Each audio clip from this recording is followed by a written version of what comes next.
جه دنگی امریکا ل واشنطن پایتختم خلک کنویا برنامه کرد کانکشن یاکوب آوای کی زندی لسر کانال ان آر تی و پلتفرم دنگی امریکا تی بلاف کرن جوا بینر هجرا پیشکشتکن سلاوور زمن صالح دمیجر و هفکارا من هیرو زنگنه لاوین شەوە سڵاوتان لێبێت ئەمڕۆ یادی سەربەخۆی ئۆکرانیایە کە ئاوکاتە لەگەڵ تێپەڕبوونی 6 مانگ بەسەر شەڕی سەپێنراوی رووسیا لە وڵاتەکەدا سەرۆکی ئۆکرانیا و تاریکی تایبەت پێشکەش دەکات نووسراوێکی دامەزراوەی ئەرشیڤی نیشتیمانی ئەمریکا لەسەر بەڵگەنامەکانی کە لە ماڵی ترامپ دەستی بەسەر داگیراوە ئاشکرا دەکرێت ئێران دەڵێت ڕێگە بە هیچ پشکنینێک نادات ئەگەر لە چوارچێوەی ڕێککەوتنی ساڵی 2015 نەبێت.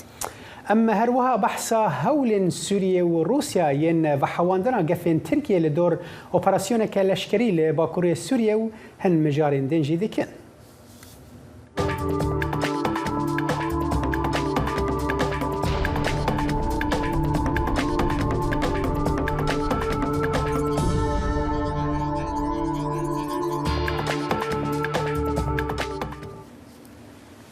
لە نووسراوێکی نوێی ئاشکراکراوی دامەزراوەی ئەرشیڤی نیشتیمانیدا ئاماژە بەوە کراوە گوایە زیاتر لە 600 لاپەڕەی بەڵگەنامە نهێنیەکان لە ماڵی سەرۆکی پێشوو دانەڵد ترامپ لە فلۆریدا دۆزراونەتەوە بۆ زانیاری زیاتر لەسەر ئەم بابەتە دەچینە لای هاوکارمان بەڵێن ساڵح بەڵێن ماندوو نەبیت چی زانیاری هەیە لەسەر ئەم نووسراوەی دامەزراوەی ئەرشیڤی نیشتیمانی؟ ئەرشیفی نیشتیمانی هێرۆ ئاماژە بەوەش دەکات کە دەبوایە هەر سەرۆک ترامپ لەگەڵ کۆتایی هاتنی وادەی سەرۆکایەتیەکەیدا دەبوایە تەواوی ئەو بەڵگەنامانەی بناردایەتەوە بۆ دامەزراوەی ئەرشیفی نیشتیمانی لە هەمان کاتیشدا لە ئێستادا قسە و باسەکان زۆرن ئەستی نهێنی و هەروەها هەستیاری ئەو بەڵگەنامانە وهایان کردووە کە هەم وەزارەتی دادی ئەمریکا و هەروەها دەستگای لێکۆڵینەوەی فێدراڵی واتە FBI بەم شێوەیە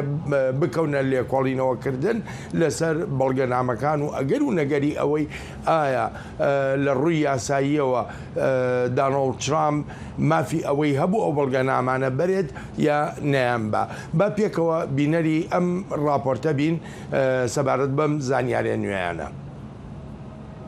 نووسراوەکەی دامەزراوەی ئەرشیفی نیشتیمانی زانیاری زیاتر ئاشکرا دەکات لەسەر لێکۆڵینەوەکەی دەستگای لێکۆڵینەوەی فێدراڵی واتە FBI سەبارەت بەوەی ئایا ئەو بەڵگەنامانەی دانەڵد ترامپ سەرۆکی پێشووی ئەمریکا بردوونی پاش ئەوەی کۆشکی سپی جێهێشتووە بەپێی ڕێو شوێنە یاساییەکان بووە یان نا. بەپێی نووسراوێکی دامەزراوەی ئەرشیفی نیشتیمانی ترامپ زیاتر لە 100 بەڵگەنامەی لەسەرجەم ئەو 700 بەڵگەنامە نهێنیانەی لای خۆی هەڵیگرتبوون لە مانجی یەکدا و 1 ساڵ پاش ئەوەی کۆشکی سپی جێهێشتووە گەڕاندوونیەتیەوە. هەندێک لەو بەڵگەنامانە بە بەڵگەنامەی زۆر نهێنی دادەنرێن کە تایبەتن بە دۆسێ هەرە هەستیارەکانی حکوومەت. یاریدەدەرێکی ترامپ ئەو نووسراوەی ئاشکرا کردووە بەڵام پسپۆر دەڵێن تەنانەت ئاشکراکردنی ئەو نووسراوە هیچ یارمەتیدەر نییە بۆ ئەم دۆسەیە. ئەو بەڵگەنامانە هی دامەزراوەی ئەرشیفی نیشتیمانی نەکی خودی سەرۆک. بەلەوەی لە سەرەتای مانجی 8دا پشکنینی ماڵەکەی ترامپ بکرێت تیمی سەرۆکی پێشووی ئەمریکا لە مانجی 6دا بەڵگەنامەی زیاتریان گەڕاندۆتەوە لە کاتێکدا FBI 11 دەستەواری تری بەڵگەنامەی نهێنیان لە ماڵەکەی ستانی فلۆریدای دانەڵد ترامپدا دۆزیەوە. ئێستا تیمەکەی ترامپ داوا دەکا دەستەیەکی تایبەت پێداچوونەوە بکە بەو بەڵگەنامانەی FBI دەستی بەسەرداگرتوون بەڵام دادوەر لەم دۆسەیەدا داوای ڕوونکردنەوەی زیاتری کردووە. تیمی ترامپ تا ڕۆژی هەینی لەبەردەستدایە بۆ وەڵامدانەوەی دادوەر لە کاتێکدا دادوەرێکی تر بڕیار دەدا لەسەر ئەوەی ئایا ئەو بڕیارەی دراوە بۆ پشکنینی ماڵەکەی دانەڵد ترامپ بڕیارێکی ڕەوا بووە یان نا. هێرۆ هەر سەبارەت بەم بابەتە ئەڵبەتە ئەو دادوەرەی کە با بڵین دادگایی پشکنینی ماڵەکەی ترامپ دەکا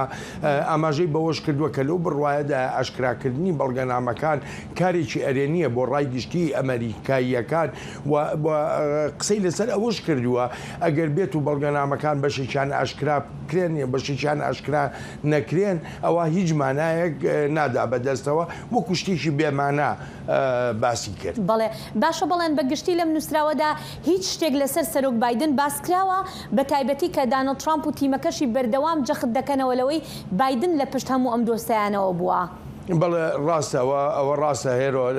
هەر لەم یەک دوو ڕۆژەی ڕابردوودا لە بۆدکاستێکدا کە ستیڤ بەنن یاریدەدەرە پێشوەکەی سەرۆک ترامپ ئاماژەی پێدەکات و ئەو بۆدکاستەکەی بەڕێوە دەبر ببەخشە ئەو بۆدکاستەکەی بەڕێوە دەبر زیاتر جەخت لەوە دەکەنەوە کە بە بڕیاری بایدن بووە جۆ بایدن وەکو سەرۆکی ئەمریکا دەستی هەبووە لەو بڕیارەدا بەڵام هەتا ئێستا نە لە نووسراوەکانی دامەزراوەی ئەرشیفی نیشتیمانیدا وەنە لە هیچ بەڵگەنامەکانی تریشدا هیچ ئاماژەیەک لە ئارادا نییە کە سەرۆک بایدن دەستی هەبوو بێ لەم بڕیارەی هەم وەزارەتیداد و هەم دەستگای لێکۆڵینەوەی فێدراڵی واتە FBI دا. بەڵێ سپاس بەڵێن. سپاس بۆ تۆ. نونەرێ ئەمریکی جەرۆلد ناتلەر ئەف بوو کۆبوو 30 ساڵن ئەندامی کۆنگرسەیە ڕۆژا سێشەمێ لە نیویۆرکێ دە هەلبژارتنên سەرەتاییین دموکراتان دە لە نیویۆرکێ بە سەرکەت لە بەرامبەر نونەرا دەم درێژە دموکراتە کارۆلین مالۆنی پێشبازیە ناوبەرە هەردوو ئەندامین دموکراتین ئەنجومەنە نونەران دە ئەو ئەنجامە فەرمانە دادگەهێ یا ژنوڤەسازکردنا ناوچەیên ویلایەتە نیویۆرکێ بوو نادلەر دە میتینگا سەرکەفتنێدا گوت ئەv ناوچە نەیا منە و نەژی یا دژبەرên منە ئەو تەنێ یا دەنگدێرên vê navçeyê نیویۆرکیên ku ew her roj radibin û xwe ava dikin ji vî bajarekî baştir ava dikin ew dikarin hilbijêrin ka kî herî baş e ku nûneretiya wan bike. Tê çaverêkirin ku Nadler di hilbijartinên giştiyên heştê mijdarê de li hember dijberekî komarî bibe kandîd. هەڵبژاردنە برایە سەرتاسەریەکان و هەڵبژاردنە تایبەتەکان لە سەرانسەری ئەمریکا بربەرەکانیەکانی نێو پارتەکان یەکلا دەکەنەوە و زەمینە سازی بۆ هەڵبژاردنەکانی متترم لە مانگی 11دا دەکەن. یەکێک لە هەڵبژاردنە گرنگەکان ئەوەیە کە کێ دەبێتە بەرهەڵستی فەرمانڕەوای فلۆریدا ڕاندی سانتیس. دیموکراتەکان لەوێ چارلز کریستیان هەڵبژاردووە کە یاسادانەری ئەنجومەنی نوێنەران بوو و بۆ خولێک فەرمانڕەوا بوو بۆ ئەو کات کە کۆماری بوو بەڵام پاشان بوو بە دیموکرات. کریست خۆی وەکو کاندیدێک پێشکەش کردووە کە ئامادەیە تیشک بخاتە سەر یەکڕێزی ویلایەتەکە پاش ئەوەی دیسانتیس تیشکی خستۆتە سەر ململانی کولتوریەکان لە نەویاندا مافی هاوڕەگەسخوازەکانیش. لەگەڵ بەناوبانگی دیسانتیس لە سەرانسەری وڵات و ئاستی بەرزی پەسەندکردنی بەڵام بەدوور نازانرێت کە لە هەڵبژاردنەکانی مانگی 11دا بدۆڕێت. ئەو یەکێکیشە لەو کەسانی کە چاوەڕوان دەکرێت ببێت بە یەکێک لە کاندیدەکانی سەرۆکایەتی ساڵی 2024. بۆیە دیموکراتەکان هیوادارن بتوانن بەڕێگریکردن لە دووبارە هەڵبژاردنەوەی لە فلۆریدا بکەن. دەمەکێدا کو هەلبژارتنên سەرەتاییên ویلایەتە فلۆریدایê ڕۆژا سێشەمێ بێداوی بوون پارتیا کۆماری چالاکیەک لە دارخست و سیناتۆر مارکو ڕۆبیۆ و حاکم ڕۆن دیسانتس بەشدار بوون. دیسانتس کە وەکی کاندیدێکی چاوەڕێکیریە سەرۆکەتیە یا ساڵا 2024 تێدیتن و ڕۆبیۆ کاندیدێ بەرەیە سەرۆکتیە دژبەرین سەرەتاییên هەردووان jî nebûn. ڕۆبیۆ di çalakiya şevê de axaftinek arasteyî demokratan kir û got partiya we dev ji we berdaye. Ger hûn demokratin an demokratên Çîna karkerin dibe ku we tevahiya jiyana xwe deng daye demokratan ji ber ku dê û bavên we endamên sandîkayan bûn.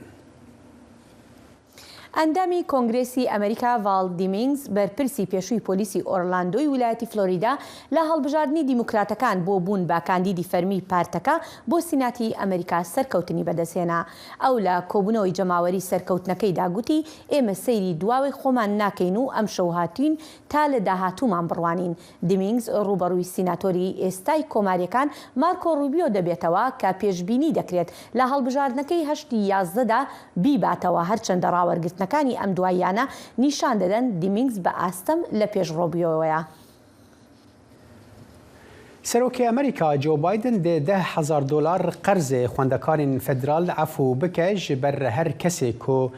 ji bo her kesê ku salekên tirî $125,000 qezenc dike. Biden dê her wiha rawestandina dayîna mehaneya qerzên خوێندەکاران ku ده مهن یکمین پاندemia کرونا ده دست پیکر دریج بکه راوستاندن ده حیات چلیا سال 2023 بدومه. بایدن بریارا بطال کرنه پشتی زیادتری ساله که جه گفتگویان راگهان تویگله که پرسکریکین سیاسی و یاسایی بهن آوایان او جعالی سیاسی و ببو مجارکه نسر کفتی یا بایدن دجبرن وی ده هر ریجه که افو کرنا قرضان جهیلا درایی و وکو به عقلی نشان بدن ده همان دمیدا آلیگرین هری بهزن جناورا قرضان جناف برنا قرضان بکیم تری $50,000 جهر خوندکار کی را راضی نبون که پر بهتره جیا کو بایدن دابو برچاوان قرض فدرالیین خوندکاران به سالان لامریکای بونه کشه که کوهن و وکو کریزه که نتوی بناو دیکن.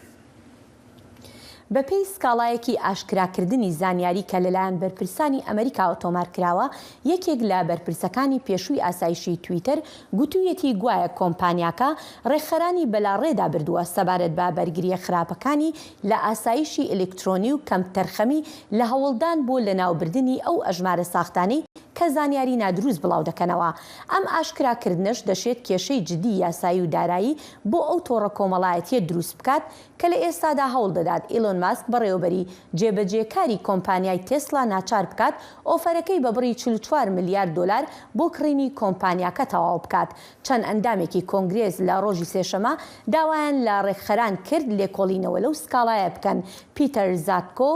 کە هەتا سەرەتای ئەم ساڵ پێش ئەوەی لە کارەکەی دەربکرێت بەڕێوەبەری ئاسایشی ئەلکترۆنی تویتەر بوو لە مانگی ڕابردوو سکاڵایەکی لە دژی کۆمپانیاکە لەلایەن کۆمیسیۆنی ئاڵوگۆڕی دراوی کۆمیسیۆنی بازرگانی فیدراڵی و وەزارەتی داد تۆمار کرد. تویتەر لە لای خۆیەوە لە بەیاننامەیەکی ڕۆژی سێشەمەدا ڕایگەیاند زاتکۆ بەهۆی خراپی کارەکانی لە بەڕێوەبەرایەتیدا لە کارەکەی دەرکراوە. دەنگی ئەمریکا سەرچاوەی متمانە پێکراوی هەواڵ و زانیاری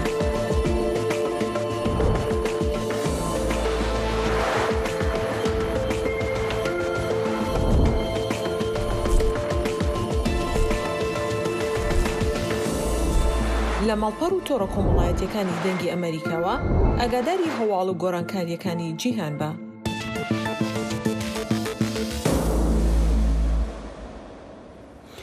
ایرو 6 ماه درباست بن لسر شر روسیا لأوکراینای او شر کو ندیاره ده کنگی بداوی ببه داویا لیستکا ولادیمیر پوتین ندیاره نها پیشبینه اوکراینا آلیکارین بهتر ج امریکای ور بگیره آگاهین بهتر دوی درباره ده. بریارا ریوبریا سروک امریکا جو بایدن مزنترین پاکجا آلیکاریان بو اوکراین حتی نها ایرو رابگهینه. جافکانی دبیجن توایا بهای آلیکاریان لشکری دگهت $3 میلیارد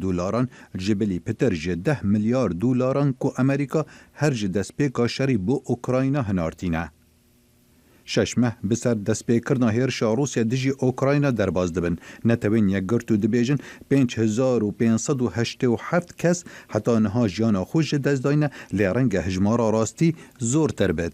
ایرو روژا سرخبونا اوکراین پشتی لسال 1991 جه سوویتا بری جدا بوی. لشبا سرخبونا اوکراین ویدیوین هیرشکا موشکا روسی بسر باجر دوی هر مزن اوکراین هاتنه بلاف کرن و توای آهنگین سرخبونه هاتنه حلوشاندن. سروک اوکراین ولودیمیر زلنسکی هوشداری دادت لسر احتمال نقشکا روسیا بو هیرشن تونتر و دبیجت او ناراوستن حتی دورین داگیرکرین ولاتی و گرین نوه. وزارت درویا امریکا دبیجتن روسیا بزابین خورتر دکر بو آرمانچ کرنا دورین سویلان. لهمان دمدا نیگرانی لسر بنگه ناوکی زاپارژا یا اوکراین هیا کو مزنترین بنگه ناوکی لأوروپا. نتوین یک گرتی بانک لهر دو آلیان شار کرد که بنگه ناوکی بپارزن. خالد فتاح دنگ امریکا. سروک اوکراینی ولودیمیر زلنسکی روجا چهارشنبه گوترک بالکش جگلی خورا پیشکش کرد بو بیرانینا روجا سرخوابونا اوکراینی و بیرانینا 6 ماهان یا دست پیکرنا ایریشن روسیایی. زلنسکی جه میدان سرخوابون یا کیوه لبر تانگو توب آویژن جکار کتی ین روسی آخوی و گوت ل 24 شباط ده جمرا گوتن تشانس و تنه 24 تباغه ام دبیجن روجا سرخوبونه اوکراینای پیروز به دوان 6 ماهان ده مدیرو گوهراند مجیهان گوهراند و مخوا گوهراند داویا شر جبو ما چیه مدگوت آشتیه نه ام دبیجن سرکفتنه زلنسکی سوزا آزاد کرنا هری من داگیرکرین دونباس و قرمه دا و گوت ام تن جارک دست خو بلند بکن دماکو ام سرکفتنا خو تواهی اوکراینای پیروز دکن جبو جبر کو ام بازرگانی با آخا خو و خلکی خو ناکن هۆشداری هێرشە ئاسمانیەکان بێدەنگی بەیانیانی لە پایتەختی ئۆکرانیا تێکدا لە کاتێکدا ئۆکرانیەکان یادی 31 ساڵی سربەخۆییان دەگێڕن. ڕۆژی سربەخۆیی ئۆکرانیا هاوکاتە لەگەڵ تێپەڕبوونی 6 مانگ بەسەر هێرشە داگیرکاریەکانی رووسیا بۆ سەر وڵاتەکە و چەندین ڕێوڕسمی تایبەت ئەنجام دەدرێت لە ژێر هەڕەشەکانی هێرشی زەمینی ئاسمانی و دەریاییدا. کۆڕ و کۆبوونەوەی جەماوەری لە کێوی پایتەخت قەدەغە کراوە و شەقامەکانی ناوەندی کێف سەر لە بەیانی چوارشەمە بە شێوەیەکی نائاسایی چۆڵ بوون. ڕۆژێک پاش هۆشدارێکی ڕژد لەسەر شیانی هێرشی رووسیا بۆ سەر شارەسەرەکیەکان. لەشکری ئۆکرانیا داوایان لە خەڵک کرد هۆشدارەکانی هێرشی ئاسمانی بە ڕژد وەربگرن. ئەم شەڕە سەپێندراوەی رووسیا لە ئۆکرانیا بۆتە هۆی کوشتنی هەزاران کەسی سیڤیل و فشاری بردووە بۆ ملیۆنان خەڵک تا ماڵەکانی خۆیان بەجێبهێڵن. پشتی 6 ماهان جشر روسیا لأوکراینای نها شر داکتیه گندوارن باکور روج آوای کیوی تنه چند کیلومتران دوری پناگها لنوو بیلیتسکی و 355 رونشتوان وی ین کوب شر بردوام هر کودچه بیزار دبن. ev şevekê dinya topbaranê derbaskirin Viktor Jurasky serokê vê navenda derûn û demargiriyê ya Mêranê bi qasî hevkarên xwe westiyayiye. Piraniya topbaranê bi şev pêk tê. Dema dest bi gulebarandinê tê kirin, em bi şev qet xew nakin. Niha her roj topbaranên giran li Irpin û Buça dixe ku tenê çend kilometran dûrî nexweşxaneya li Novobilitskiye û 355 nexweşin vê hene. Şeva borî teqîn bi rastî bihêz bûn. Dibe ku ev şeva herî giran bû ku me heta niha derbas kiriye. Ji dema ku serokê Rusyayê Vladimir Putin di 24 Sibatê de Ukraynayê dagir kir hêzên wî nêzîkî paytextê dibin ku şer niha li taxên Bakur û Rojavayê Kiyevê ye.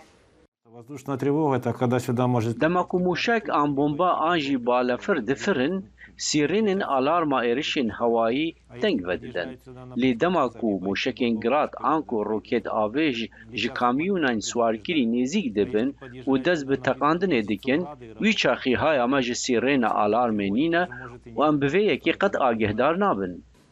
Carna dema ku şer dîwarên nexweşxaneya vê ya derûniya Kiyevê dilerize, perîsyar Oksana Padalka xwe vedişêre da ku bikaribe bigirî. Dema ku em neçarman ku cara yekê biçin stergehê wê demê nexweşên me pir aciz bûn ji ber ku em gelekin û em neçarman ku her kesî tê de bicih dikin. Diviyabû ku me viya bikira. Me tam nizanîbû çawa lê me îdare kir. Perîsyar dibêje ev hin êvaran diçe odeya xwe da ku nexweş û hevkarên wê ev nebînin ku bi têra xwe bigire. Dûre ev xwe neçar dimîne ku vegire ser karê xwe ku nexweşên xwe pêşrast bike ku ji wan re bibêje ku li Ukraynayê her tîş baş diçe. Ev nikare hestên xwe nîşanî nexweşan bide mêrên ku malbatên wan nikarin ji wan re binêrin û yên ku li seranserê salê li blokên çar goşeyên nexweşxaneyî dijin. Yê herê biçûk 18 salî ye, yê herê mezin 80 salî ye. Ger ez êvarê li odeya xwe çavên xwe bigirim da ku kesek ji nexweş û hevkarên min nebîne û heke ez hin dermanên bo aramiyê bixwim wê çaxê erê sibe ez aram dibim. Nêzîkî 10 zilamên di navbera 35 û 60 salî bi bedengê satrancê dilîzin ve neyan çêdikin, an jî bi axê pêkher çêdikin. Karmend her tiştî ku ji destê wan tê dikin da ku nexweşên wan bi reştekî aram de bisekinin û rojên xwe derbas bikin. Rûken Işık dengê Amerîka Washington.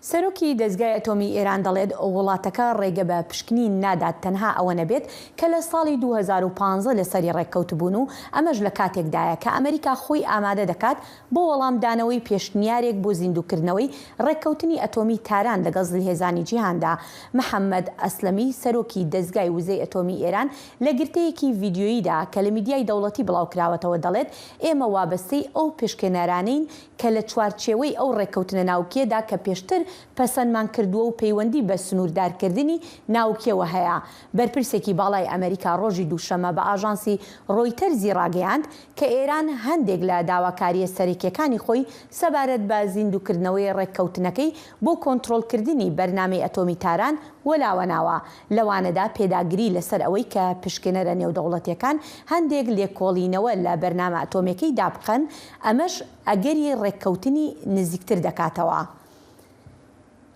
بەپێی ئاماژەکانی چەند ڕۆژی ڕابردوو چاوەڕوان دەکرێت ئێران و ئەمریکا زۆر نزیک بن لە ئەنجامدانی ڕێککەوتنێک بۆ زیندووکردنەوەی ئەو ڕێککەوتنە ناوکەی کە لە ساڵی 2015دا بۆ سنووردارکردنی بەرنامەی ناوکی ئێران ئەنجام درا و لە ساڵی 2010دا داناڵد ترامپ سەرۆکی ئەو کاتەی ئەمریکا تاکلایەنانە ئەمریکای لەو ڕێککەوتنە کشاندەوە. بۆ تاوتێکردنی ئەم بابەتە کورد کۆنێکشن میوانداری خەسرە ئەڵماسی چاودێری ڕۆژهەڵاتی ناوەڕاست بنکە لە واشنگتن دەکات. بەڕێز ئەلماسی سلااوت لێبێت، دەمەوێت لەو پرسیارەوە دەست پێ بکەم ئایا ڕێککەوتنی ناوکی لەگەڵ ئێراندا هەموو ئەو کێشانە چارەسەر دەکات کە تاران لە ڕۆژهەڵاتی ناوەڕاستدا دروستی کردوون؟ ئەم کاتتان باش. ئەو ڕێککەوتنی ناوکیە لە ڕاستیدا تەنیا یەکێک لە کێشەکانی نێوان ئەمریکا و هاوپەیمانانی ئەمریکا لەگەڵ ئێران بە تەمایە چارەسەریکە کە ئەویش دۆسەی ناوکی ئێرانە و تەنیا زوم لەسەر چارەسەرکردنی ئەو بابەتەیە و کێشەکانی دیکەی پەیوەست بە ئێران وەکو بەرنامەی موشەکی، وەکو پشگیری لە تیرۆریزم و هەروە دەزۆردانی لە کاروباری ناوچەکە لەم ڕێککەوتنەدا باسی لێو ناکرێ و چارەسەریان بۆ داناندرێ و هەڵدراوەتەوە بۆ کاتەکانی داهاتوو. بەڵێ بەڕێز ئەلماسی دەمەوێت ئەوە بپرسم لە ئێستادا کامیان زیاتر پێویستیان بەم ڕێککەوتنەیە ئەنجام بدرێت، ئەمریکا یا ئێران؟ لە کاتێکدا کە ئەمریکا وەکو ئاماژەشم پێکرد دەڵێت ئێران کۆمەڵێک لە بەردانواندنی کردووە. بەڕای من هەردوو لە پێویستیان بەو ڕێککەوتنە هەیە. لە لای ئەمریکا وەگەر باز بکەین هەر دموکراتەکان و بە تایبەتی جۆ بایدن لە کەمپەینی هەڵبژاردنەکانیدا یەکێک لە دروشمەکان و بەڵێنەکانی ئەو بوو کە بگەڕێتەوە بۆ ئەو ڕێککەوتنە و بە تایبەتی دوای شەڕی هێرشی رووسیا وەسەر ئۆکراین و ئەو قەیرانە لە بواری وزەدا کاتۆ تاراوە بە ئەوروپا، پێویستی بازاڕی وزەی جیهانی بە نەوتی ئێران، پێویستی زیندووکردنەوەی ئەو ڕێککەوتنەی بۆ لایەنی ئەمریکی و هاوپەیمانانی زیاتر کردەوە. لای ئێرانیشەوە بەڕاستی گوشاری زۆرینە کە لە کاتی ترامپدا لەسەر ئێران ئابووری وڵاتەی نزیک کردێتەوە لە داڕوخاندن، پێویستیان بەوەیە کە ئەو ڕێککەوتنە زیندوو بکەنەوە و دەستیان بە بازاڕی ئابووری و فرۆشتنی وزە و وەرگرتنەوەی پارەکەی بگات بۆی کە بتوانن ئابووریەکان لەو قەیرانەی کە تێکەوتووە ڕزگار بکەن. بەڵێ بەڕێز ئەلماسی دەمەوێت ئەوە بزانم، دەزانین کە کاتێکە لە ساڵی 2015 ڕێککەوتنەکە کرا ئەو کاتە بەڕێوەبەرایەتی دیموکراتەکان بوو، سەرۆکی ئەو کاتە سەرۆک ئۆباما بووە، پاش ئەوە لە ساڵی 2010 لە دەمی بەڕێوەبەرایەتی کۆمارەکاندا سەرۆک ترامپ لەو ڕێککەوتنە کشایەوە. ئایا ئێستا هیچ گرنگتیەک هەیە کە ئێستا سەرۆکی ئێستا لە بابلێن بەڕێوەبەرایەتی ئێستا دیموکراتەکان ڕێککەوتنێکی لەو جۆرە جارێکی تر لەگەڵ ئێراندا ئەنجام بداتەوە لە ساڵی 2024 ئەگەر هات و کۆمارەکان هەڵبژاردننی سەرۆکایەتیان بردەوە ئەو کاتە جارێکی تر ئەو ڕێککەوتنە هەڵبوەشێتەوە؟ ئەو پرسیارەی جنابەت پرسیاری لانی ئێرانیشە و نیگەرانی لانی ئێرانیە و بە دڵنیایی ئەم ڕێککەوتنە زیاتر لە ڕێککەوتنی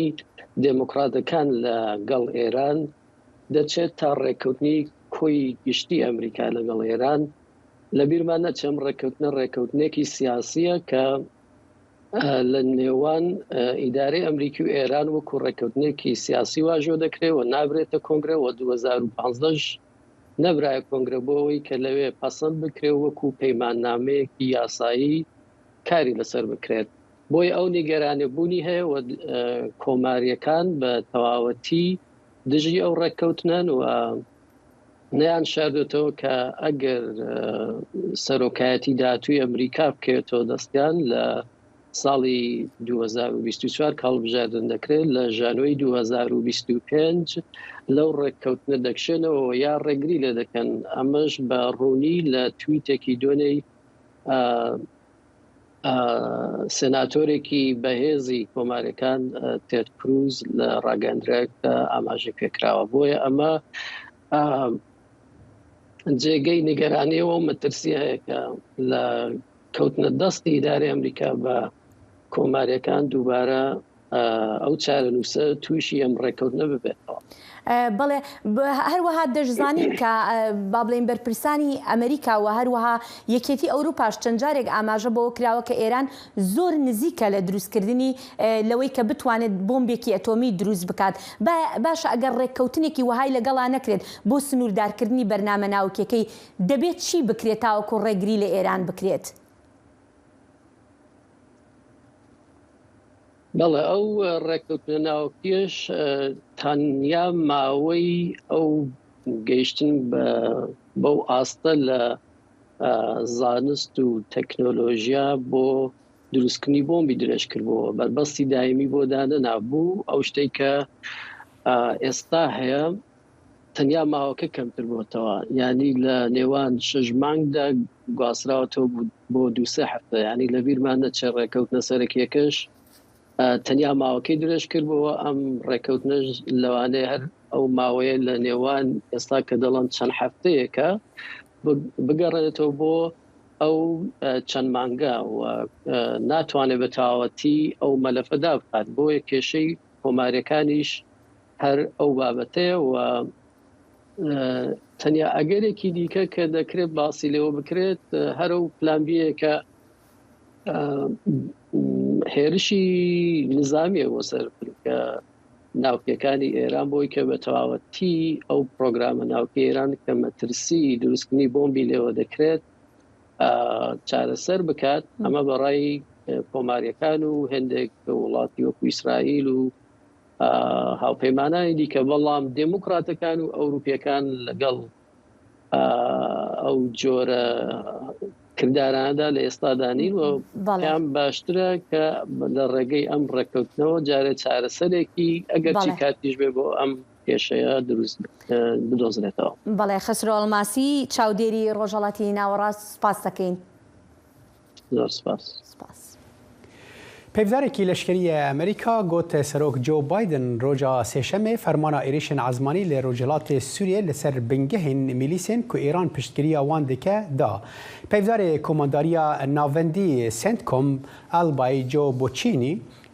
di daxuyaniyekê de got ku êrişên li parêzgeha Dêrazorê ya dewlemend bi niftê avahiyên jêrxaneyên ku ji aliyê komên girêdayî Supaya Pasdarên Şoreşa İslamiya Îranê ve têne bikaranîn kirin armanc. Boçîno got ku niyaza êrişên destnîşankirî ew berevanî û parastina hêzên Emerîkî bû ji êrişên mîna yên 15 tebaxê li dijî kesayetiyên Emerîkî ji aliyê komên ku Îran piştgiriya wan dikeve. Artêşa Emerîkî di destpêkê de bi niyaz bû ji 13 bingehan li 11yan bide lê êriş li ser 2 bingehan hata rawestandin piştî ku komên mirovan lê nêzîkî wan hatin dîtin. Wî got jî nirxandineke destpêkê diyar kir ku ti kes nehatine kuştin. Daxuyaniya CENTCOM got hêzên Emerîkî çalakiyên bi rêk û pêk û bi mebest ji bo sînordarkirina zêdebûna metirsiya girjiyan û kêmkirina metirsiya qurbaniyan pêk anîn.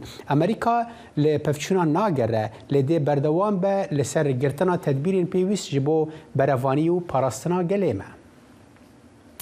وزیر دروی روسیا سرگی لاوروف روجا سهشنبه گفت که اپراسیون لشکری بهتر لسوریه ده نین پجراندن. لاوروف لمسکوی ده کنفرانس که روزنامه‌وانی دا لگل هفتای خوی سوری فیصل مقداد آخوی و گفت روسیا و سوریه لسر دانستاندن لگل ترکیه کار دکن جبو کره لهر تفگره که لشکری نو بگرن. جبو آگاهی بهتر و شیروکرنا و مجاره نها دکتر اکرم اونن شارزای پیوندی ناونتوی که لسوید به ریا سکایپ به مرایه. دم باش دکتر اکرم وزیر دروی سوریه ده سردان خوی مسکو داد بیجه پیوست ترکیه داگیرکریا نافچه سوریه راوستین جبو دست پیکرنا هر دیالوگ یان آخفتنه که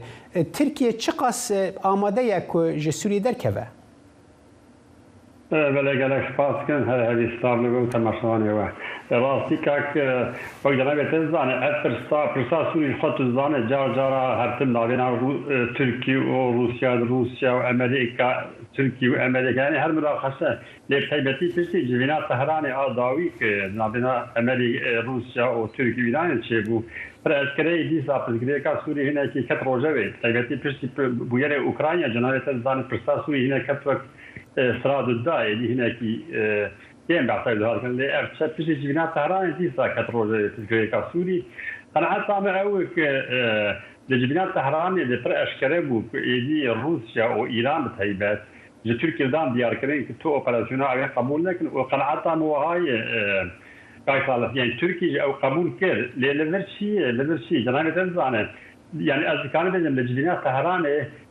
تشتغل مطابق بون يعني تركيا وإيران وروسيا أو بوك وأمريكا سوري درخن أساس سبب مطابق بون الحياة جنابته زان تشتغل أردوغان رجاليات التيارة بياناوي هبو بحثا كبير مداخلة سوري عن روجافاي كساني لكن نكر قلت لازم أمريكا سوري دركر أو هذا مدار أيضا لسبب لهف كريبون وهذا جنابته زان دلي بيانا وزير درب سوري دكاتي موسكو لاوروف ودو إيش أمريكا للسبب إيراني يعني أولا حمو أمريكا بيجلس بهذا جريداية دي سافر جريكا سوري هنا كي كتير روزة جناب تزام تيبتي نابنا روسيا وأمريكا ده بيشتي بويري أوكرانيا يدي ناكوكي هي بيتر خورتربونه ووقت أشكال يدي أمريكا يدي دخل جيل هفتن بكن يعني روس وأمريكا وأبش فرشاكي بيا اللي المرأة خاص بيجم يعني أفرو بيانا وزيري إذا السوري كاكسار يعني أوك دكارة چند آلي ده يعني چند آلي يكجي أردوغان جبو هالبجارتي تشامد نوع حاضريات كي جبو سياسة هندور ده جيلة تنگ بوي دخوازة سياسة در ده هناكي كاري بشفر مانورة چكي ضد تركي و روسيا قيدتي و سوري دخوازن قيدة يعني هالشقاط قيدة يعني بالقصد بتواعد نزيك رجيمات سوري وإيراني نجيلة طرف ديار النار قصد وقيدة هناك بشي تيجليون بأمريكا أبشان صارت شيء ويا ديار طرف جهة que للدجن كل قدر رجيمات شامية تيجليا بكن وجود السنين يعني الذكار بيجن روسيا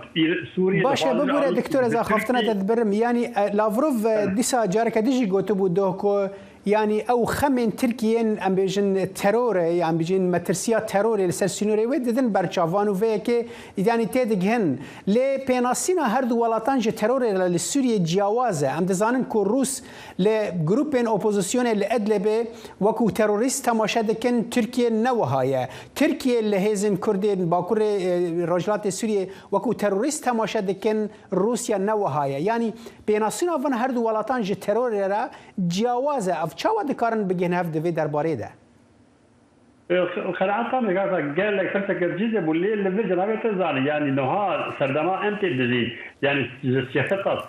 دون دريج بيت لسر كونجكتوريال هفدك لسر يعني تكليه روسيا وتركيا تزانه نتكليني ورا استراتيجيك لسر كونجكتوريال هفدك برجواندي هف دايدي كانت تكليهم بهبر حجب لأي وقت جيده قال لك ناكوكي يعني حرتها بتايبتي وجنابه تبحث او هنا كتروريزم بين روسيا هي كده تروريزم بين روسيا ايوان تروريزم او ايك روسيا تروريزم بين تروريزم اللي برشي كاك اللي نقطه مهمه ذكر بيجن نقطه تركيا وروسيا لسر لهفدك هي ده يعني قصد بين الرجيم الشامي الهربكن يعني بين جن رجيم الشامي كيدي او مناطق نها كسر كنترول دك يعني أمريكي حتى لو يدرينك بكسر ده بهذا أساس دخان ومنطقنا رجيم سوري ورتك هوا درنا أورديا سوري ورتك هوا دريج بوي الدخان مو شو مقول يعني بيان الله بروف وزير الدولة سوري كالموسكو دودان وإيريشا أمريكا دو يعني بيسدو حمود قناعات يمد أوكل آليك الأمريكي حتى درجة كأنه هنا خاذك قصد اللي جا رجيم تكل جابك إذا أمريكي هبونا في الوظائف كردستان وقت هبونا قصدير كجبوا قصدير تكل يوم هاي اللي بيقولوا اللي هذا جا آليك روسيا وتركيا دخازن وسوري حتى يعني سوري تركي روسيا دخازن وتركيا جي حتى درجة كتير حتى قصد اللي جا رجيم سوري نهار تكل يا كذا وكارد حتى عندي وقت من فرشاكي أورديا سوري وإيدي أورديا سوري وقت أو مناطق الحدود يعني الكلام ده شيء نكاكسر أساس تسير روسيا نهار تركي دبيجة أو مطابقات نابنا وسوري الفا مطابقات أذن جير بيجبري هي ومطابقات يبتيك بينن تبكرونمي ونامينه باشا دكتور دوید درباره ده اگر ام بدن برچاوان کو يعني سوريا بمرج دخوازه ديالوجي بتركيا را بكده دما كده كو تركيا دبيجه دبي اف ديالوج بمرج با واگر ام بدن برچاوان اخافتن انت كو دبيجي تركيا جي ورنگ روسيا جي روسيا دخوازه كو ريفبريا خوسر يعني كردين سوريا نزيكي رژيم ببن ودمي سركفتن ده حردو اليان ده جبور رژيم يعني هم هزين كردين سوريا ودحاوينه هم جي تركيا جي ناف اخا سوريا دردخه ودمي قزنجا تركيا في درباري ده چيه يعني تركيا البرامبر و چه بخوازه قناعة من تركيا برامبري فيها يعني أو تشتيك تركيا بدنيا بريدك الغوطة والعرقيني والمنطقين روسيا تعويض خاصة أو دم السوري دربة موج بالك إنه هذا السوري جنابي تنزانه هجر أمريكا أو روسيا إيريشي جبهة النصرة يعني أحرار الشام وهذه والكبير ورديا آذار سوري وانكن يدي تشارك يوم جروبي تيروريستي كقاربن problem مازال ممكن ارهابي بكن لجيني تقاندنا بكن لي وقت قوات ايدي نمايه لسوريا دي عم تعمل شبكه ورا نمايه جبوي ده روسيا تتعويذ بين تركيا لسوريا حتى ورا وامريكا هكذا للبرشيه لبر مشكله روسيا وامريكا اوكو هردجي تركي دخازن بآلي وخد بكشينين والبوك بآلي وخد بكشينين حياة درجاك تستيقظ تركيا ريزدكن يعني ناخذ تركيا أشبكن ناخذ تركيا زمان بتزان أمريكي جوردكن روسي جوردكن ليه أي وقت جيزة تتعويضاي جنادن وتريج جنادن وان نهاية نهاية استعانة عن دستيمة هذه وقت أسمع عندك الجبينة في جبينة طهرانك أردوغان في موسكو قناعتك ورا اللي يدري روسا جارك زي دافع عن كمان كت تدخل أم قبولناكن ليه روسا تكار ساعتك كسوان ربيع خصدك بالدرون هم كانوا حدودية خائريش يعني بيجن مناطق كسر حدود عند القامي شوية عند حتى كي سريع كانية يعني قصدنا والخط تركي نهاوي هذيك جنابي تنزل تركي نهاوي هذيك قال لك عندنا إيه نضحى صابي عندهم قال لك هس كشتني قال لك قنبلة يعني جبوي هذا حسين يعني تركي نها أذكره تركي نها تشتكي كقارب أمريكا وروسيا تعويض بس تشتكي ورا دستور الترنية ليش الفرشية جهة تركي جيوبوليتيك استراتيجيك هم أمريكا هم روسيا مهمة هر دو جهة استوحبتها دين دكتور تخاذل تركي آلي بله نرينا تجهشت دكتور أكرم دعوة لبرنية كم دمام كيما دكتور أكرم أونن شارزاي بيوندي ناف نتويتش سويد مراوي جالك سباس جالك سباس كن هذا سەرۆک کۆماری تورکیا دەڵێت هەوڵەکانی ئاشتەوایی تورکیا لەگەڵ ئیسرائیل بە هیچ شێوەیەک پاڵپشتیان کەرە بۆ دۆزی فەڵەستینیەکان کەم ناکاتەوە. ڕەجەب تەیب ئەردۆغان ڕۆژی سێشەمە لە میانی سەردانێکی مەحموود عەباس ڕابەری فەڵەستینیەکان ئەم قسانەی کرد. ڕابەری فەڵەستینیەکان یەک هەفتە پاش ڕاگەیاندنی ئاساییکردنەوەی تەواوی پەیوەندیەکانی نێوان تورکیا و رووسیا گەیشتە ئەنکەرە. هەفتەی ڕابردوو ئیسرائیل و تورکیا ڕایانگەیاند تەواوی پەیوەندیەکانیان ئاسایی دەکەنەوە کە لە ساڵی 2018ەوە ڕاگیرا بوو. پێشتر ئەو وڵاتانە هاوپەیمانی نزیکی هەرێمی بوون بەڵام پەیوەندیەکانیان لە سەردەمی دەسەڵاتی تەیب ئەردۆغان چەند جارێک ئاڵۆزی تێکەوت لە کاتێکدا ئەردۆغان ڕەخنەگرێکی ئاشکرای سیاسەتی ئیسرائیل بوو لەسەر فەڵەستینیەکان. ئیسرائیلیش دژی پاڵپشتیوانی تورکیا بوو بۆ گروپی حەماسی فەڵەستینی. بله هیرو دیار سیاست ترکیه و داماد السرسیل کسوره یعنی جالی که دا پیوندیا به اسرائیل را وردگرینن به فلسطینیان را وردگرینن به روسان را به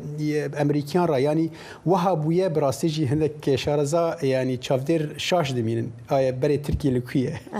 بله عزیزان پاش ام ناو بردین اولاتن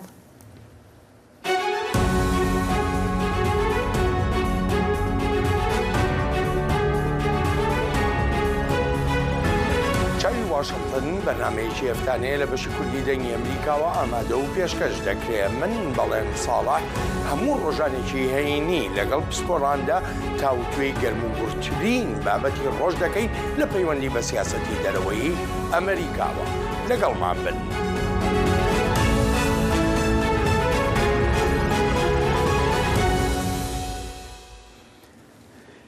سەرۆکوەزیرێ برێڤەبەرناکاریە عێراقی مستەفا کازمی دۆ سێشەمێ باڵکشاند سەروەیەکێ کو هێزن ئەولەکاری و لەشکریên عێراقê nakevin nav nakokiyên siyasî û nabin aliyekî wan nakokiyan û erka wan dê hertim parastina Iraqê û şiyanên Iraqê û pîrozbahiya xwîna Iraqiyan be. Daxuyaniya El-Kazimî û ku fermandarê giştiyê hêzên çekdarên Iraqê jî tê piştî ku alozî li wî welatî zêde bûne û xwepêşandanên alîgirên Sedr li ber avahiya civata dadweriya bilind ku çend demijmêran dewam kir. Lê gorî şaneya medyaya ya ewlekariya Iraqê Kazimî amaje bi sepandina cezayên herî tund yên yasayî kir li dijî her endamekî hêzên ewlekariyê û leşkerî yên Iraqê ku rênimayên destnîşankirî di vî warî da bin pê bikin. ئاڵۆزیەکان لە عێراق بەردەوامن و ئەگەری دووبارەکردنەوەی هەڵبژاردنیش لە ئارادایە بۆ تاوتوێکردنی کێشە و ئاڵۆزیەکانی نێو ئەو وڵاتە دەچینە لای پەیامنێرمان دڵشاد ئەنوەر. دڵشاد ماندوو نەبیت ناکۆکیەکانی چوارچێوەی هەماهەنگی و سەدر گەیشتە کوێ ئایا هیچ چارەسەریەکی بۆ دۆزراوەتەوە؟ بەڵێ دیارە ناکۆکی نێوان چوارچێوەی هەماهەنگی و ڕۆتی سەدر تا کوێستە بەردەوامە هیچ دەرەچەیەکی یاسایی و سیاسی بۆ دەربازبوونی عێراق لەو قەیرانەی کە تێکەوتووە تا کوێستە نەدۆزراوەتەوە. بەڵام ئەمەوێ ئاماژە بۆ بکەم کە دوێنێ سەدر هەنگاوێکی نوێینە لە ڕێگەی لایەنگرانیەوە چوونە بەردەم دادگای فیدراڵی عێراق و دادگاش بۆ ماوەیەکی کاتی ئیشوکارەکانی ڕاگرت. من ئەمەوێ ئاماژە بۆ بکەم کە تازەترین زانیاری لەو ڕۆوە ئەوەیە کە دوێنێ سەدر کە چووە بەردەم دادگای فیدراڵی هەڵوێستەکان بە تەواوەتی وەزعی عێراق بە تەواوەتی ئالۆز بوو و دۆخەکە زۆر لەوە ئالۆزتر بوو کە پێشتر هەبوو. بۆیە بەپێی ئەو زانیاریانەی کە لە بەرپرسانی باڵای عێراقەوە ئێمە دەستمان کەوتووە دوێنێ حەسەن نەسڕوڵڵاهی سەرۆکی حیزبوڵڵا لە لوبنانەوە تەداخلی کێشەکەی کردووە و پەیوەندی بە موقتدا سەدر کردووە و بە ئاشکرا پێی وتووە دۆخی عێراق بەرەو ئالۆزبوونە ڕۆ ئەگەر بێت و دۆخەکە بەم شێوەیە بەردەوام بێ مەترسی پێکدادان لە ئارادایە. بۆیە ڕاستەوخۆ دوای ئەم پەیوەندیە تەلەفۆنیەی حەسەن نەسڕوڵڵا سەدر لە ڕاگەیەنداوێکدا داوای لە لایەنگرانی کرد کە لە بەردەم دادگای فیدراڵی عێراق بکشێنەوە و بەپێی زانیاریەکان ڕەنگە هەنگاوی داهاتووی سەدر چونکە سەدر بەردەوامە بێ لەم مناوەرەتانە لەم یاریانە لەمەی کە ئێستا لە عێراقا هەیە ئەوەی کە بەرپرسانی عێراق پێشبینیەکەن ڕەنگە هەنگاوی داهاتووی سەدر جوڵە پێکردنی لایەنگران بێ بەرەو ئاراستەی سەرۆکایەتی کۆماری عێراق. باشە دەمەوێت جارێ ئەو پرسیارە بکەم باشە هۆکاری چی بوو کە سەدر دادگای باڵای کردە ئامانج خۆپیشاندەرەکان بۆچی بەرەو دادگای باڵا ڕۆشتن؟ سەدر پێی وایە دادگای فیدراڵی عێراق و ئەنجومەنی قەزایی لە عێراقا لەژێر کۆنتڕۆڵ و کاریگەری چوارچێوەی هەماهەنگی وێراندایە و سەدر دادگای اتحادی بە بەرپرسیارە زانێنەوەی کە نەیتوانی ئەجەنداکانی جێبەجێ بکە و نەیتوانی حکوومەتی زۆری نەپێک بێنیە و سەدر پێی وایە بە ئاشکرا سەدرەکان ئەمە ناشارنەوە ئەڵێن دادگای اتحادی لە دوای هەڵبژاردننی پەرلەمانی عێراقەوە هێندە بڕیاری دەرکردووە کە بە تەمەنی ئەوەندە بڕیاری دەرنەکردووە و پێشیان وایە سەردەم بڕیارەکانی دادگای اتحادی لە دژی ئەوان و لە بەرژەوەندی چوارچێوەی هەماهەنگی بووە. بۆیە سەدر بە ئاشکرا ئەمە ناشارێتەوە کە دادگا بووەتە بەشێک لە ئەجەنداکانی چوارچێوەی و هەماهەنگی و بووەتە بەشێک لە ناکۆکیە سیاسەکانی نێوان چوارچێوەی هەماهەنگی و ڕەوتی سەدر. بۆیە سەدر زۆر لە دادگای فیدراڵی تووڕەیە و دوێنێش بە ئاشکرا لایەنگرانی سەدر دروشمیان لە دژی فایق زەیدانی سەرۆکی ئەنجومەنی باڵای دادوەری عێراق بەرز کردەوە بۆیە سەدر دوێنێ بەتەما بوو لایەنگرانی لە بەردەم دادگای فیدراالیە هاوشێوەی پەرلەمان درێژە بە مانگرتن و خۆپیشاندان بدەن بەڵام دوای ئەوەی کە حەسەن نەسروڵڵا پەیوەندی بێ کردووە هۆشداریدا لە تێکچوونی دۆخی عێراق لەژێر کاریگەری حەسەن نەسروڵڵا داتوانم ئەو بڕیارە و ڕاگەیەنراوی دەرکرد و لایەنگرانی لە بەردەم دادگای فیدراالی کشاندەوە باشە دڵشاد ئەگەر شتەکان بەم شێوەیە بڕوە ئالۆزیەکان بەم شێوەیە بڕوە تا چەندێک نیگەرانی ئالۆزتربوونی ڕەوشی عێراقەیە و تا ئاستێکە بگاتە شەڕی ناوخۆ لە عێراقدا هەتا ئەو کاتێک کە کێشەکانی نێو چوارچەوەی هەماهەنگی و ڕەوتی سەدر چارەسەر نەبن مەترسی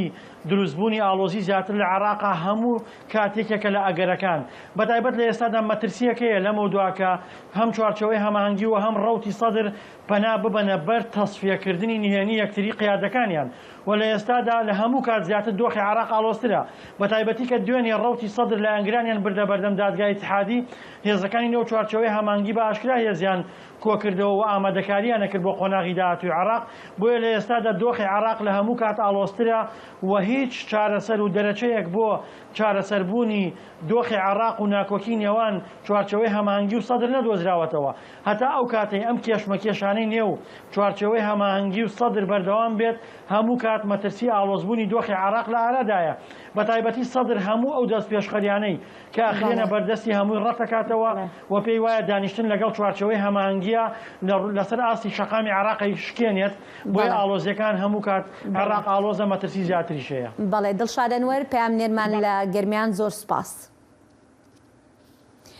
جین و بێلی یەکێکن لە شیرینترین هاوسەرەکانی شاری نیویۆرک 49 ساڵە پێکەوە دەژین و 43 ساڵیشە پێکەوە کار دەکەن ئەوان دوکانێکی بچووکیان لە منهاتن هەیە و تەنها کەرەستەی دەستی ژنانی هیندستان دەفرۆشن سینان تۆنجمیر لە نیویۆرکەوە ئەم ڕاپۆرتەی ئامادە کردووە لە باشەری نیویۆرکی ددەکانێکە پر بچووکتە دو هەڤژین ژیانێکە پر ڕێنگین ئاواگرنە جین و بیلی 49 ساڵ بەرێ زەوژینە و ئەو 43 ساڵەژی بە هەڤرا دەخەبێتن دەما کو مرۆڤ دەبیزە پچێکی دەسێکەنەوە دەفکرە گەلۆ چاوە دەبێک و پشتی ئەو خوا ساڵان هێژی چاوێ وان ڕووکەممانە کە ئەم گوڵ بدن چیرۆکەوان So we took this space 43 years ago and I was a designer going to من 43 سال برای دکان وکر وی دمیاس وکو دیزاینر کا فریلنس دخبتیم و جبو کار از چوم هندستان و تاتم دوان گشتان دا از بو مویندار هندستانه ددمکی دا من هر دو کار دکان و کار من دیزاینری جی بروت برن پاش من بریار دا از بتنه بو دکان خو بوجنن کل هندستان دیجین و به دستان جلا چیدگن کار بکم جین گوت کو ددکانە واندا ji bilî xem û xiştan pirtir kincên ji pembûyê hatine çêkirin hene. Her tişt li Hindistanê li gundekî piçûk tenê ji aliyê jinan ve bi destan hatine çêkirin. We're known for in the summer especially beautiful cotton dresses. ام هاوین پتر جلن پامبیت فروشین هر روز ام هنجلن دیجین جدات فروشین وکی کو هند بینن افسا کویا کو به دسته هاتیا چیگرن تشتگی به هم پایه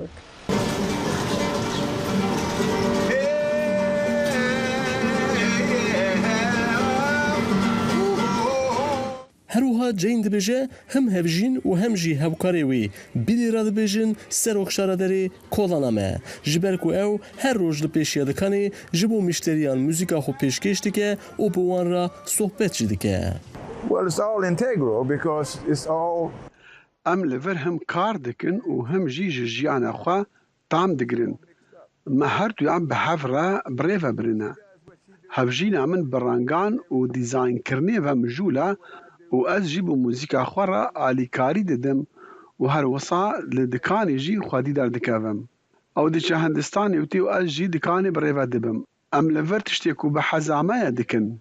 بیلی سرا وانا 49 سالان وهانی زمان و بردوامی جی گوت کو جبو جیانه که خوش دوی مروف کاری کو دکوه سر ملیوی بکه و دوی مروف دکاره به هفراجی جیانه تام بگره هر وها دوی تو بزانی که تو کیوه دچی سینان تونچتمیر دنگ امریکا نیویورک بەڵێ ساڵح دەبینین ئێستا ڕاستە لە ئەمریکا ینی جیاوازی ڕەنگی پێست و ڕەچەڵک کەم بۆتەوە لە نێوان هاوسەرەکاندا بەڵام ئەمانە 49 ساڵە پێکەوە ژیاون و ژیانێکی بەو شێوەش بە جیاوازی ڕەچەڵەکیانەوە ژیانێکی بەو شێوەیە جوان و کارەکەشیان ئەوەنە خۆشەوێ ینی 43 ساڵانجی کار لەگەل نەکێمە بڕاستی شتێکی گەلێکی بارکێشە ینی جەمەژی نمونەی وها هەنە کو مەسەرەن لە گوندێکی لە جەه لە باژارێکی دبینی کەس نەیە دوکانێک خۆی بچووک بەرماڵە خۆ ڤەکردنە و بە ساڵان وها کارە بەردەوام دکن ینی هەڤژیانەکە گەلێکی لە شتە خۆشانش کە کارەکەت ینی بە شێوەیەک بێ کە وەکو بەشێک ببێ دێتە بەشێک لە ژیانت ینی خۆشیەکانی ژیانیشت بە کارەکەتەوە ڕاستە وایە بەڵێ بێگومان هێژال لەڤەر کورد کۆنێکشن ئیرۆ بە داوی هاتان بهێڤینە تشتێمە پێشکەشکری بە دلێوە بوون و دکارن برنامه و همو ماده نوێ لەسەر پلتفۆرمێن دەنگی ئەمریکایین کورمانجی و سۆرانی بشۆپینن تا جارەکەدن سلاڤێن فەرهاد فەلاحی ڕەڤین دۆسکی و هێلین سندی لە کۆنترۆلێ و لەڤەر لە ستودیۆ هێرۆ زەنگەنە و من ساڵح دەمیجەر هەر ببینن ناف خۆشیەدا کاتێکی خۆش هەر شاد بن.